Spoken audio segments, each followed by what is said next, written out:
సరిగ్గా 10 ఏళ్ల కింద తెలుగు ఇండస్ట్రీలో ఒక సునామీ వచ్చింది. దాని ఆనవాళ్లు ఇంకా అలాగే ఉన్నాయి. అదొచ్చినప్పుడు ఒక్క రికార్డు కూడా మిగల్లేదు.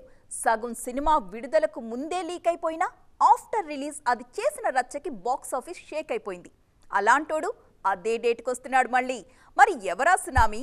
సేమ్ డేట్కి వస్తున్న ఆ సినిమా ఏంటి చూసేద్దాం. అత్తారింటికి దారేది అంత ఈజీగా మర్చిపోయే పేరు కాదిది. చిన్నప్పుడు ఆడుకున్న సరదా పాటనే టైటిల్గా పెట్టి ఇండస్ట్రీ హిట్ ఇచ్చారు త్రివిక్రమ్. పవన్ కళ్యాణ్ హీరోగా వచ్చిన ఈ సినిమా 10 ఏళ్ల కిందే 80 కోట్లకు పైగా షేర్ వసూలు చేసి రికార్డుల రూపురేఖలు మార్చేసింది. మళ్లీ ఇన్నేళ్లకు అదే రోజు మరో సినిమాతో రాబోతున్నారు power star. September 27, 2013న Attarintiki Daredi విడుదలైంది. 2024లో అదే రోజు ఓజీ రాబోతోంది. సుజిత్ తెరకెక్కిస్తున్న ఈ చిత్రంపై ఉన్న అంచనాలు మాటల్లో చెప్పడం కష్టమే. పవన్ ప్రస్తుతం నటిస్తున్న సినిమాలన్నిట్లోనూ దీనిపైనే హై ఎక్స్పెక్టేషన్స్ ఉన్నాయి. వారికోస్ వెయిన్స్ వ్యాధికి కేవలం 30 నిమిషాల్లో చికిత్స. కాల్ చేయండి 9989527715. దానికి కారణం ఇదొక్కటే స్ట్రైట్ సినిమా కావడం. ఇందులో పవన్ గ్యాంగ్స్టర్ గా నటిస్తుండడం. ముంబై మాఫియా నేపథ్యంలో ఓజీ వస్తోంది.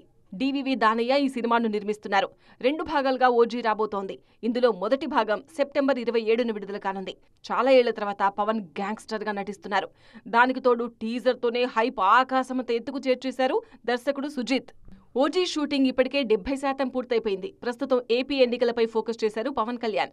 ఏపీలో ఎలక్షన్స్ పూర్తి కాగానే ఫలితాలతో సంబంధం లేకుండా ముందు ఓజీ పూర్తి చేయనున్నారు. ఓజీ తర్వాతే ఉస్తాద్, హరిహర వీరమల్లుపై ఫోకస్ చేయనున్నారు. ఇవే కాదు, త్రివిక్రమ్, సురేందర్ రెడ్డి ప్రాజెక్ట్స్ లైన్ లో ఉన్నాయి. మొత్తానికి అత్తారింటికి దారేది వచ్చిన రోజే ఓజీ కూడా రాబోతోంది.